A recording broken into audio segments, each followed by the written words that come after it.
Welcome to the advanced lesson of What is STEM for the Minds and Machines class 2018-2019. I'm your host, Mr. Sonnenfeld. First, a brief look at the lesson guide again. What is STEM? Our guiding questions are: what is STEM? Why does STEM matter? And why should students consider a STEM career? By the end of this lesson, students will be able to identify STEM, describe the importance of STEM, describe the general benefits of STEM careers, and overcome some common misconceptions about STEM. Through these outcomes, students will be able to understand how STEM careers fit into the bigger picture of society. Because STEM supports society. Society, as we know it, would not exist without STEM. And this will help students make more informed career and education decisions, form more educated personal beliefs, and build a foundation for understanding diverse perspectives. So, diving right into the misconceptions. Well, STEM stands for Science, Technology, Engineering, and Mathematics, as I'm sure you know. But one of the misconceptions is that these are independent fields of study. As middle schoolers, you have a science class, a mathematics class, maybe some of you have a technology class, and then maybe you have this class, an engineering class. These are not separate fields of study, though. You cannot have one without the other. Any one of these is dependent on at least one or two other of these different fields. So they are not independent of each other. They are wholly dependent on each other. You cannot have technology without engineering or science without a basic understanding of mathematics. And we'll dive a little bit more into this. Another misconception is that STEM is not related to other subjects or domains of study and practice, such as reading, writing, or the arts. STEM has nothing to do with PE, with physical education, or to any other domain that you might be interested in. And that is also not true, completely untrue. STEM is dependent on professionals' ability to be able to read and write and communicate. And STEM is also dependent on creatives. STEM would not be successful without creative individuals from the arts coming into STEM fields and applying uh, their skill sets to STEM. And vice versa, the arts has benefited a lot from different applications of STEM. Same thing with physical education. A lot of what we know about physical education and how individuals should take care of their bodies and how we can work out and increase muscle mass and be able to do push the limits of human physicality is because of STEM. So if you're interested in any kind of subject, as we'll talk about, any passion or interest that you have connects to STEM in some way or is supported by it in a large way. And so if you have something that you might think is completely unrelated as an interest, my fiance, for example, is a hairdresser. Well, STEM is what enables the products for hairdressers to use to exist. That's how those products are developed, is through applications of STEM. That's how they're manufactured. That's how we understand, the dance or athletics or sports is because of applications of STEM. So that is also a common misconception. And finally, that STEM is just for highly technical individuals, that it's not for people that are musicians or artists. And that is also completely untrue because, again, without those individuals coming into STEM, STEM would not be successful. And STEM also gives back to these other areas in the arts and in other subjects. So hopefully, right now and continuing throughout this lesson, we're going to address these misconceptions and hopefully you will understand why they are incorrect. So, jumping right into the lesson. So, STEM, as I'm sure you know by now, STEM stands for Science, Technology, Engineering, and Mathematics. Science, technology, engineering, and mathematics.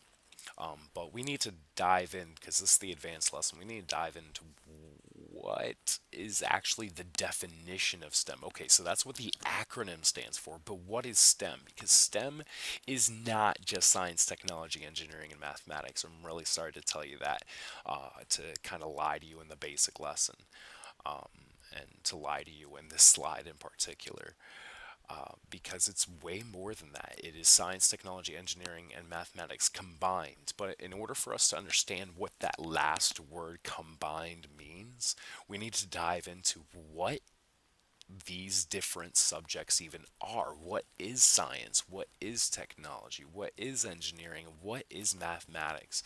And because we cannot understand what STEM is, we cannot define it without first defining the terms that build it, that create STEM itself. So first, so science. Is defined here as the systematic study of the structure and behavior of the physical and natural world through observation and experiment. Ignore this for just 1 second. So let's focus in real quick on this part of the definition. So systematic. Systematic essentially means that there is an existing procedure. There are rules, there are guidelines for how we conduct this study. So there are existing procedures, and thanks to, especially starting with the Age of Enlightenment, and the great thinkers there, and ever since then, we've really started to formulate and understand how we look at the physical natural world through observation experiment, and there is a way to do this. That is the scientific method, and other ways that we can investigate our physical natural world through science, even outside of the pure scientific method. And you learn about this in science class. I'm not going to go too deep into that now. But with science, we use this procedural study of the structure and behavior of the physical and natural world. So, structure and behavior. We're looking at how the world is put together, how it's classified, how it behaves, or different aspects of that physical and natural world, be that an animal or a human, or a tree, or a fungus, whatever it is. We look at the systematic study. We systematically study the structure and behavior of those aspects of the physical and natural world, or the physical natural world itself. Again, also emphasis on physical and natural world. So that's why I have this over here. Some of you will hopefully go into the IB program in high school, and you're going to have this really unique class called Theory of Knowledge. And in this class, one of the first things that they're going to cover are these ways of knowing, and what the different ways of knowing are, how we've classified them. So, because we can understand things in different ways, we know things in different ways, be that through sensual perception, sense perception, or be that through emotion. We can know things through emotion that we would not know in other ways, or reason. We can use reason and logic to figure things out, or faith, or memory, or language. Some aspects of knowledge only exist because we can speak about them, and there's a whole philosophy of language that you can dive into if you're interested in imagination. We can imagine things that do not even exist, that we would not know existed, even with any of these other ways of knowing. But you're going to go further into this when you take, or hopefully when you take, the Theory of Knowledge class, and I highly recommend that you all can at least consider the IB program, the International Baccalaureate program, just for this reason, just to be able to take this really cool class. So coming back over here, and of course through observation experiment, is how we understand things in science. So science is just concerned with the observable physical and natural world. So ways of knowing being like sense perception, maybe a little bit of reason, a little bit of language and memory, but mostly focus on sense perception. Science is not concerned with the non-physical, non-natural world. What might be something that we would investigate through imagination or intuition or emotion or faith. Science is not concerned with these metaphysical subjects. It is only concerned with, it's not concerned with knowing anything using these. It is just concerned with what we can observe and what we can do, conduct experiments on and conduct observations through that. Maybe applying a little bit of reason and language and memory, but again, not knowing with emotion, not knowing with intuition, not concerned with what we know through faith or imagination. Uh, there are different areas, domains of study that are related to those areas. For example, faith, that would be the study of theology, and maybe intuition and imagination and reason. That's more of the area of philosophy, especially with reason. But moving on. So science is systematic study of the structure and behavior of the physical natural world through observation and experiment. Now we know what that is. Technology is the application of that scientific knowledge for practical purposes, especially in industry. So we take our systematic study of the structure and behavior of the physical and natural world, and we use that for practical purposes, especially for the purpose of making money, and especially for the purpose of creating manufacturing things that are usable in the real world. Technology is not Technology has nothing to do with those ideas that you have in your head. You could think of the coolest game or game system or the coolest new app or phone, but if it's not going into the real world ever, then technology has nothing to do with it. It needs to be something practical that people can use. Engineering is defined here as the creative application of science and mathematics to the innovation, design, construction, operation, and maintenance of systems for the benefit of humankind. Now, this key word here, systems, is one of your power words for this lesson, and you'll be able to look at that definition and go more into that later, and we'll have a whole lesson on systems themselves later. But let's start here at the beginning. So, this is where really the arts come in, because you're not really supposed to be creative with the scientific method, right? You're like, it's a systematic. So systematic and creative are almost opposites of each other. Not fully, but almost opposites of each other. So creative application of science and mathematics. You don't get creative in how you conduct science or how you think about mathematics. That's not the time to be creative. It's in when you apply that knowledge. So now, for systems, systems are just essentially anything with parts, and those parts relate to each other, and there's some kind of niche or purpose for that thing or concept or structure. So we creatively apply what we know about science and math to putting to creating new ideas, novel ideas, or combining two common ideas together in some kind of unique way. That's innovation. That's that creative spark, the our ability to combine things together in a unique way. That is innovation. And then that leads into design. So once we actually start to say, okay, let's put this together so that we can end up putting into the real world, that is the design part. And then moving into construction, once you have a solid design, then you can start making whatever it is. And typically, if you skip this design step and just go straight into, oh, I have an idea and let's make it, and you skip this design step, then whatever you're going to make is not going to operate or be maintained very well. It's just going to be made, and there's no use for it then because it can't operate. So operation is just how something is used in the real world. And finally, maintenance, so making sure that whatever is made is not destroyed or is at least reusable in some way, unless it's a one-use item, and then the maintenance of that is, how is it disposed of. So again, creative application of science and mathematics to the innovation, new ideas. Design, how do we make things? Construction, actually making them.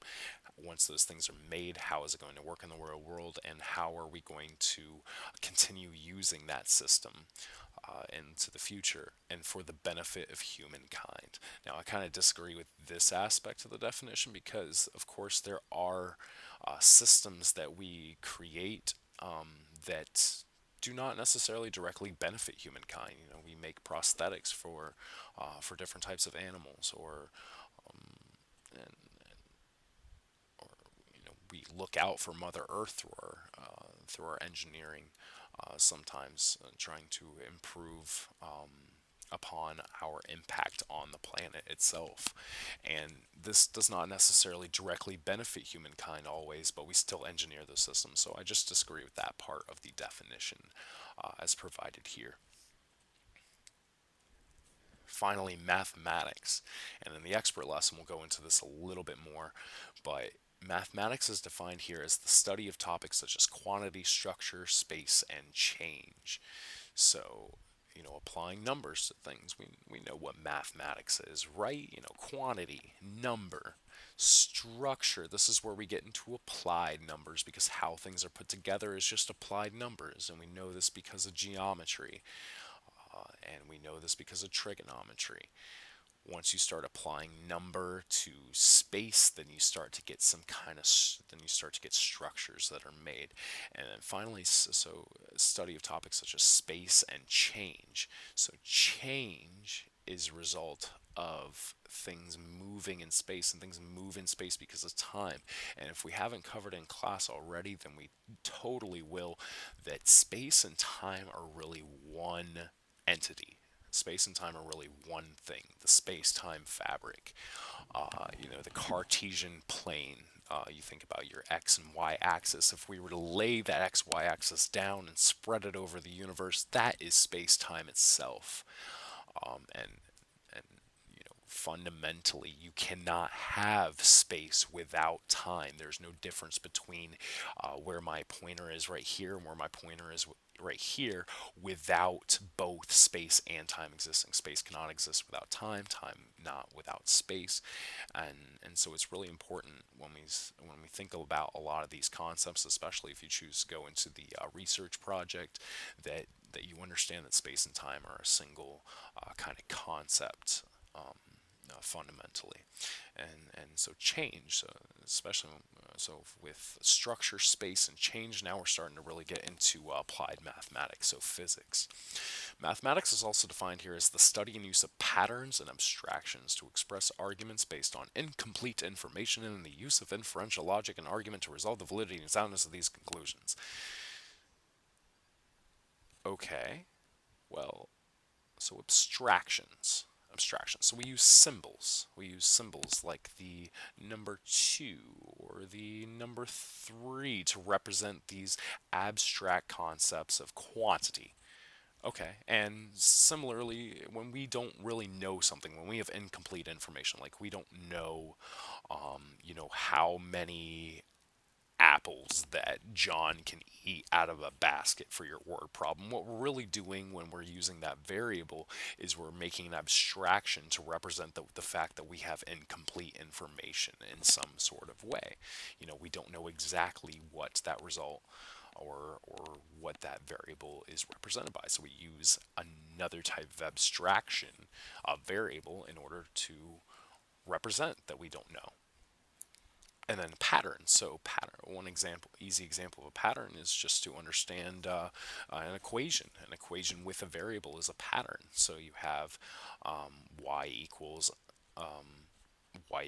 x plus 1.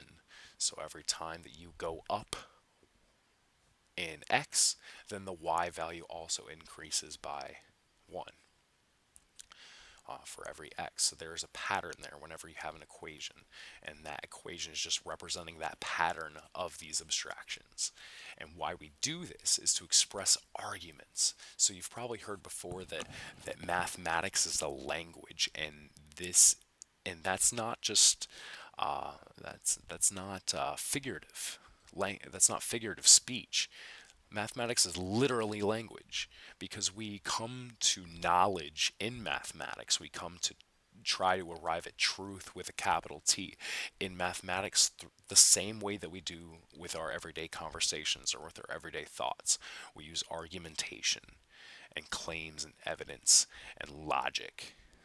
So mathematics is the study and use of patterns and abstractions to express arguments based on incomplete information.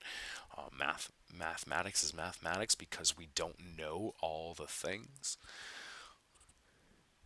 And then it's the use of inferential logic and argument to resolve the validity and soundness of conclusions. In your language arts class or in other classes, you're going to go further into the structure of an argument and claims and evidence and all that stuff. Well, it's also really important for mathematics to understand these things. And inferential logic is just saying that, okay, so instead of trying to resolve the validity and soundness of our conclusions based on observation, so this is kind of like the opposite of science, right? So rather than using observation to understand and to arrive at truth, we're going to rely on fundamental principles, on fundamental truths, objective truths, if we can even say that kind of thing even exists. That's a philosophical debate right there. But so inferential, we use first principles, things that we typically know to be true. If you jump up in the air that you are going to fall, and you don't need to have to really, you are going to come back down as a result of gravity. And you don't need to really have observation or experimentation to understand that. Maybe just once or twice, and maybe as a baby, you go too close to the edge of a couch and you're like, oh man, I was about to fall. I felt gravity. Well, you don't need to have that experience. We can use reasoning and logic in order to come to our truths, and that is how we see that the conclusions are correct, that they are valid, and that they are sound. And in the expert lesson, I dive a little bit further into this just briefly, and hopefully you check that out if you are interested. So, putting it all together, now that we know the definitions of science and we know the definition of technology and engineering and the definitions of mathematics, once we put that all together, we can actually get a real definition for STEM. I tried to look for a definition for STEM online just because I was interested, maybe to use that for this presentation, and I couldn't actually find one. All I could find was what the acronym represented, so science, technology, engineering, and math, or maybe some weird, like trendy kind of terms for what STEM is, and none of it was correct because nobody broke it down into what is science, what is technology, what is engineering, what is mathematics, and what happens when you combine them all together. So I did that for you. Yay me. So, STEM is the systematic study of both the real and abstracted structure and behavior of the physical and natural universe and the creative application of the study to the innovation, construction, operation, and maintenance of systems for practical purposes.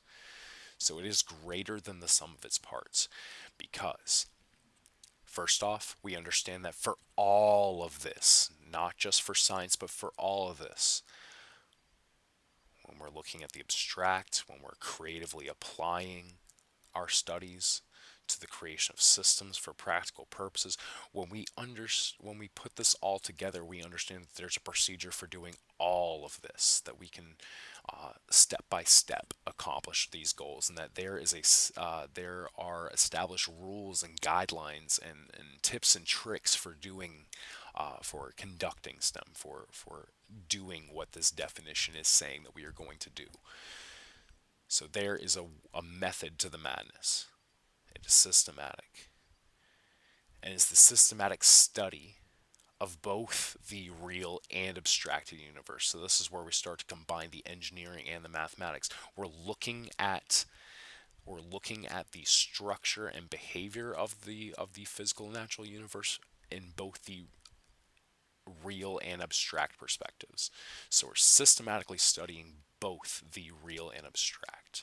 So things that maybe not just the observable structure and behavior of the universe, but also when we start to apply symbols and logic and reasoning to understanding all this, when we start to use inferential logic, first principles to understand our physical and natural universe rather than just observation, and being able to creatively apply that as we are now going into. And again, not focused on the metaphysical, not focused on other ways of knowing, besides faith, and we're not focused on faith, we're not focused on motion or intuition, we're not focused on any of these things. We're focused on the physical and natural universe and the creative.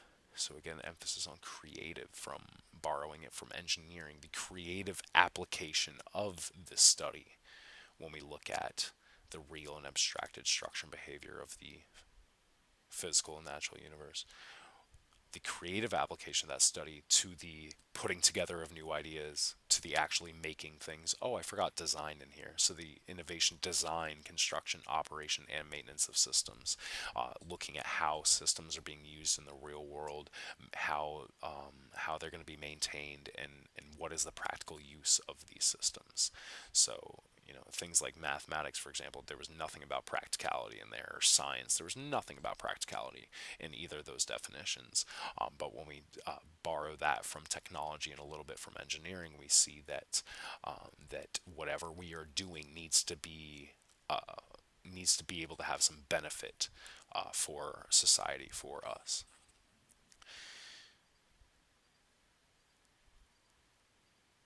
Now, going back a little bit more, for this definition, so we understand just a couple more things. So STEM. So one of the problems that I have coming from a STEM career, being a scientist, and a scientist that kind of works in engineering a little bit and in technology, being a scientist and coming from the STEM world, coming over here to education, I see you know, that a lot of educators don't really understand what STEM is. Even those that say, like, hey, I'm going to teach you how to do STEM. Well, you're not, because what a lot of people may understand, another common misconception, is that these are, again, independent fields when they are not. STEM is not composed of independent fields. They all depend on each other. And when we start talking about STEM, what we are talking about is combining these already dependent fields together to create what this is in order to do this. So STEM is not doing math problems. STEM is not constructing in an engineering sense. It is not constructing. STEM is not using technology, operating technology systems, using computers and phones. That is not STEM. And it is not doing a science experiment. Now, what STEM is doing all these things at once. And not just doing all these things at once, but, for example, you can't just sit there and think about problems and call it STEM. You can't just get together and sit in a group and talk with your team and talk with a group in class about some kind of math problem and then call that STEM, or some kind of issue in technology and then call that STEM, because it's not. You can't just sit there and build a some kind of structure and call it STEM. You might combine a little bit of innovation in there, maybe, but you're just building something. That's just construction. It's not STEM. It's something separate. STEM is bigger, as you can see. Operation. If you are just using a system, then it is not STEM. And if you are just concerned about the maintenance of that system, then it is not STEM either.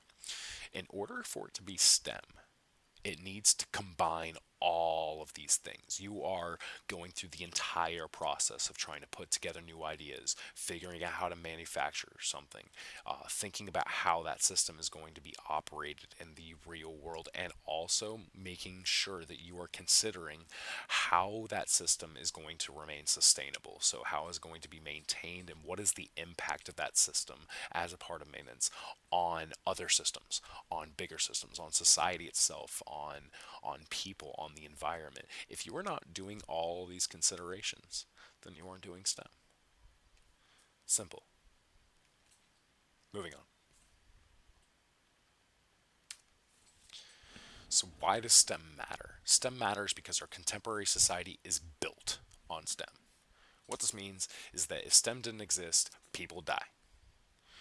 People would die because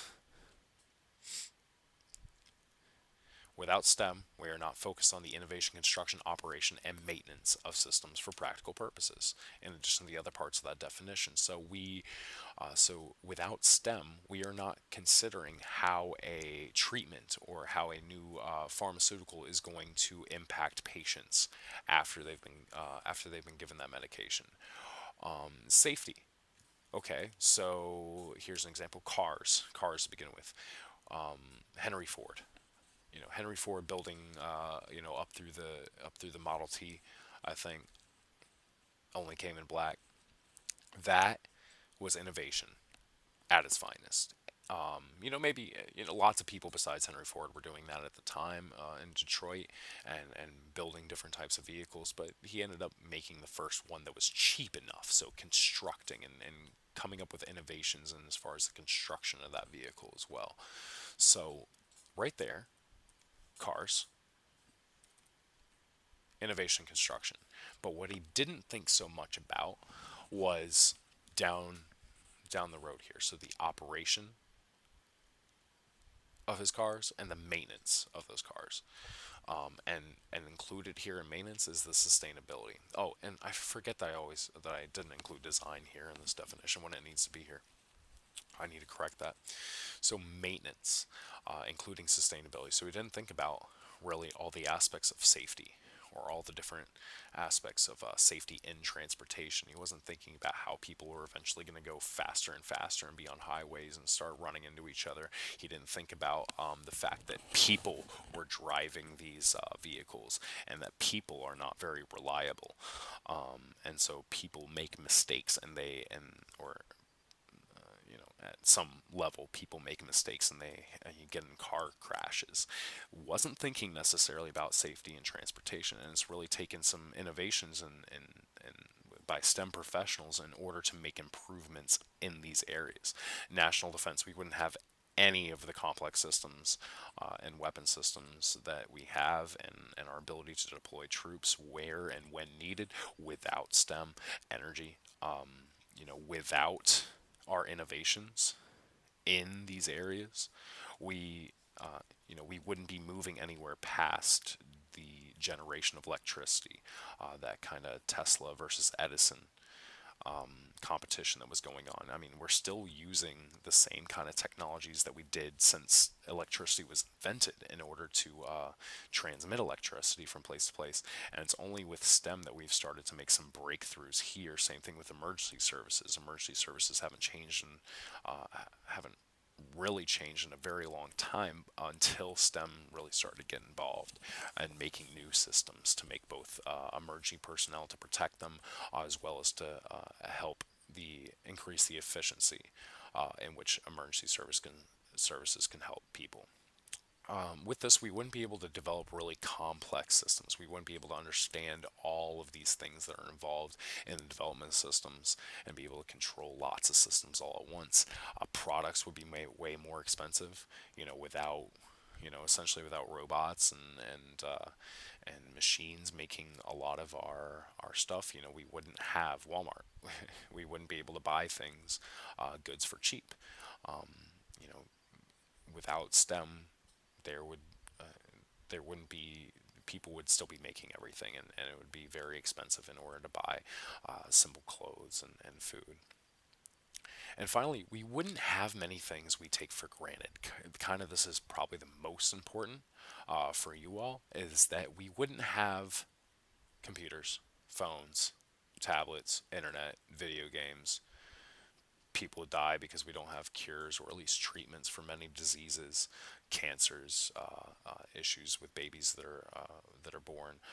We wouldn't have aviation or space flight. Aviation, space flight is kind of really where I think where I would argue that STEM really came together and created entire industries, especially with space flight. And then I wish this would move out of the way. And then access to information, arts, and music. Without the internet, we would not be able to just look up any answer that we needed, any factual answer at least. We wouldn't be able to look at art from across the ages and across the world, be able to take tours of museums, being able to listen to music. Is has changed completely. You know, we would still be on records and 8 tracks without STEM. But because of STEM, we're able to listen to all your favorite music artists, or even down to somebody in a foreign country that it happens to have an internet connection and uploaded a song from their living room, and they've never even left their hometown in that foreign country, but we can still listen to them because of the internet and because of this access to information. So why should you as a student think about a STEM career? First off, they're usually high paying jobs. Not every single one of them, and sometimes the entry level jobs are a little low paying, but typically, by the time you are getting settled in your career, you are making significantly more than others on average having a STEM career.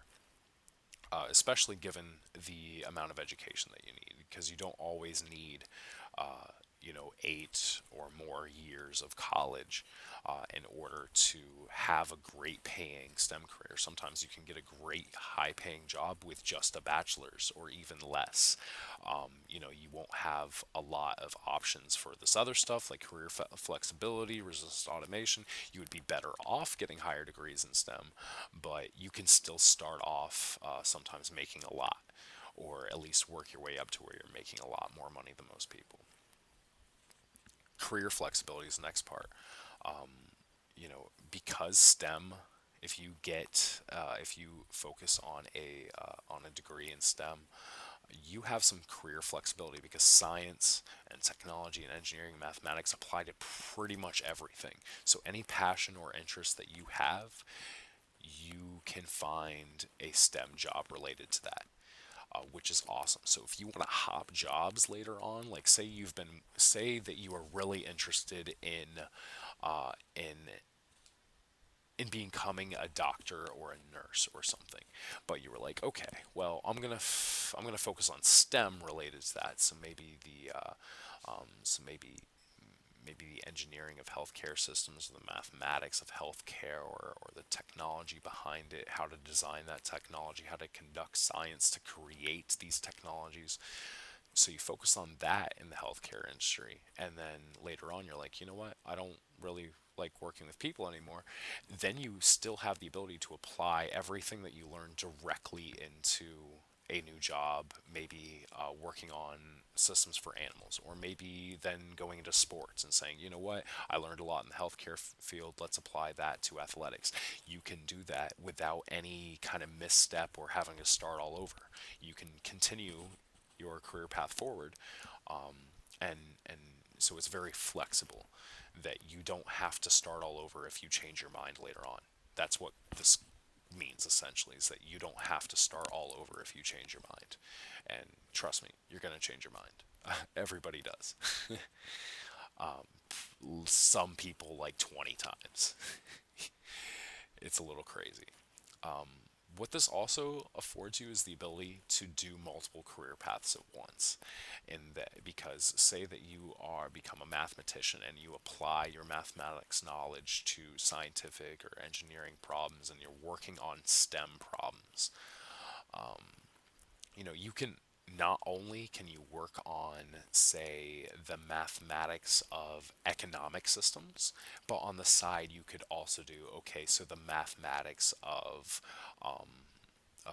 blood flow after a heart transplant has been given.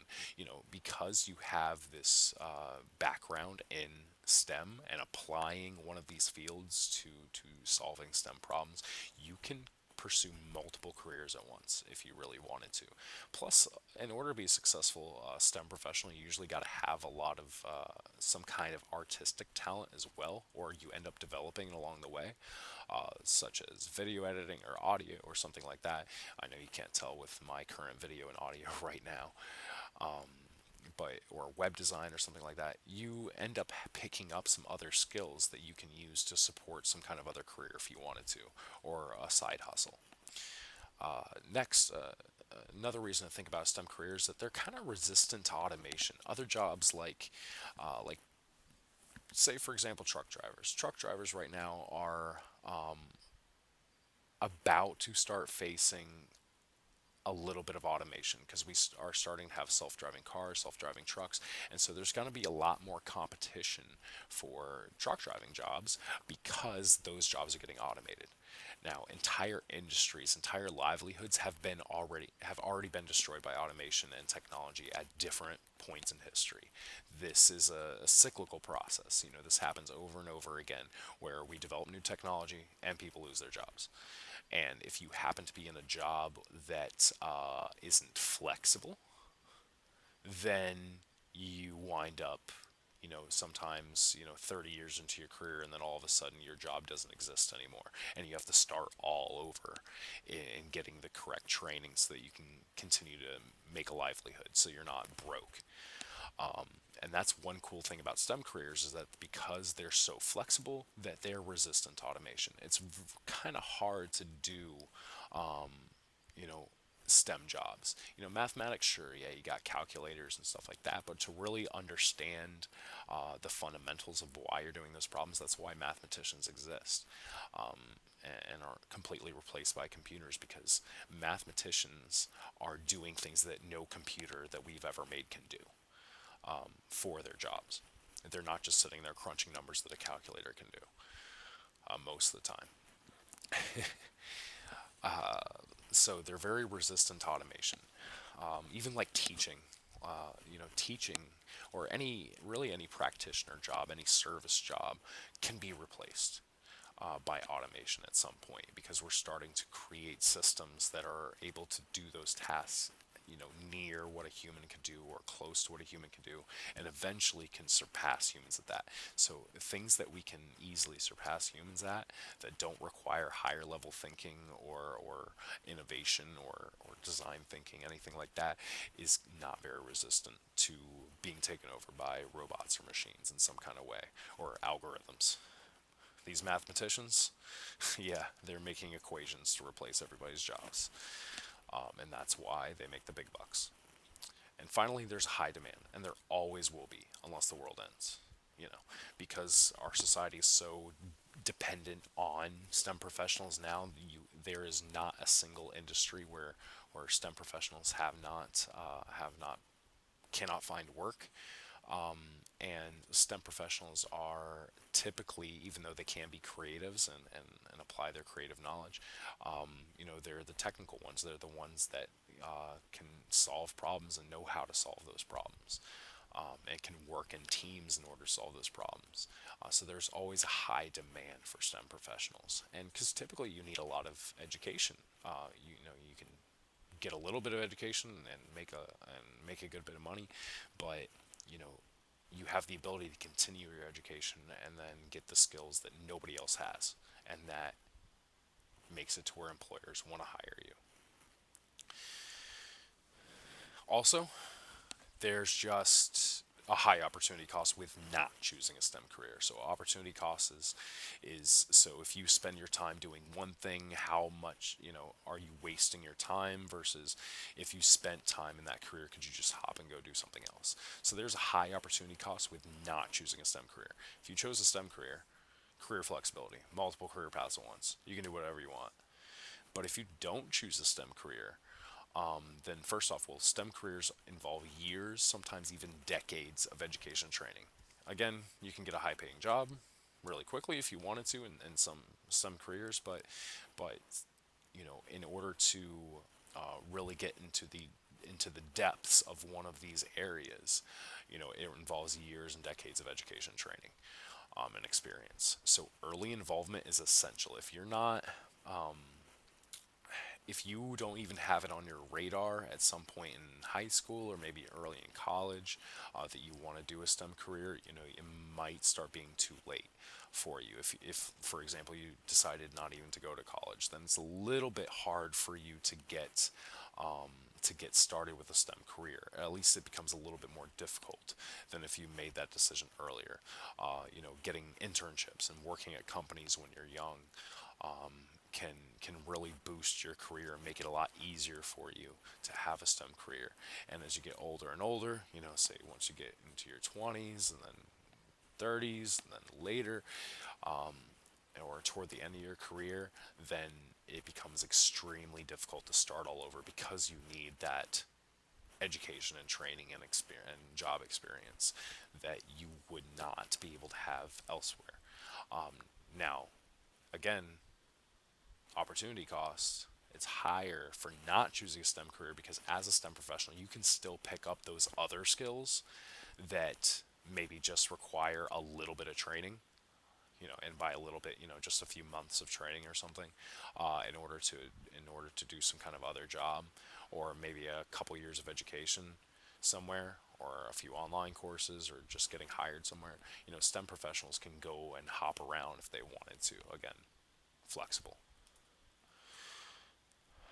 I'm not going to cover this right now. The practitioner versus researcher, essentially just when you're practicing something, when you're actually doing the task, interacting with the final client or user, whether that's being a doctor or a doctor or nurse, or whether that's being a teacher or something like that. Again, so at risk of automation and the development of new technology. But also, it's a little bit harder to apply those skills because you get so specific with what you're doing that you don't really look at the fundamental problems that are behind everything. And it's those fundamental problems, looking at those fundamental problems, whether that's an engineering researcher, a mathematician researcher, a scientist, or technology, that really allow you that flexibility, looking at the fundamental problems behind things and figuring out ways to come up with applied answers and practical answers. Again, not choosing a STEM career, your job is probably going to get taken over by a math equation or a robot or some kind of machine at some point, maybe not in our lifetimes for some jobs. And also innovations to just the development of technologies, and also variable demand. For other jobs, some things are seasonal or dependent on the economy. Construction is one thing that I can think of that, if the economy is not doing well, then then you're out of luck. Or tree work. I got a neighbor that does tree work, and that's awesome, and he can make a lot of money, like say after hurricane season. But then typically, throughout the year, if nobody has any trees falling down, then the demand's not going to be as high, which is a little unfortunate that you have to deal with that.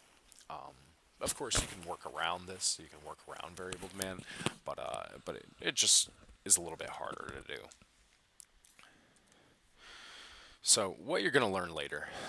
Throughout this course, you're going to learn about different types of STEM careers. We were talking about them very generally right now. You're also going to learn about some current topics and issues in STEM. So, what real world problems need to be solved? What are you solving? Gonna learn a little bit about how to do STEM. How do you actually do this STEM thing, and how to prepare for a future STEM career. So, what steps do you need to take right now in order to line yourself up and not kind of have that opportunity cost wasted away?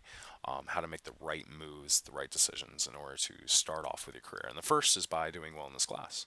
Woohoo! Go you. So, as a review, what is STEM? STEM involves systematic study and application. STEM is concerned with systems. It involves applying creativity to to practical problems, and it's central to society in just about every possible way. STEM careers are, you should choose them because they're diverse, flexible, high paying, and not at least considering a STEM career could be a very costly mistake. You could waste a lot of time if, 20 years from now you end up like, you know what, maybe I want to be an engineer. Well, 20 years from now, it's going to be a little bit harder to do that than if you just decided to do that to begin with, and then if you got bored of it, did something else.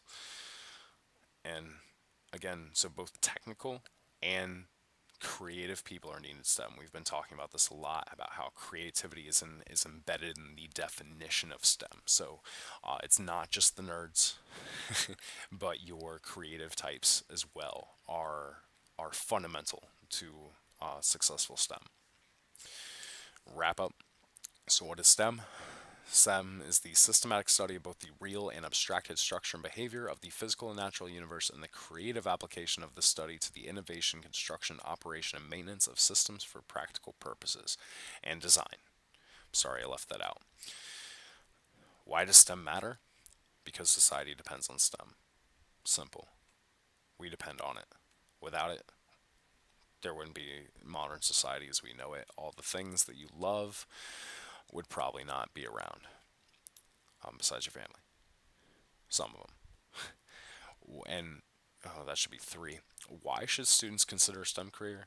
Because they're rewarding, they're in demand, and they're associated with just about any and every passion or interest that you can think of in any industry. So you can make money doing whatever you want, which is pretty cool. And finally, not choosing a STEM career could have a very high opportunity cost. So right now, you should be able to identify STEM, science, technology, engineering, and math. You should be able to describe the importance of STEM. You should be able to describe some general benefits of STEM careers, and you should be able to overcome a few common misconceptions about STEM that we covered earlier, and some power words.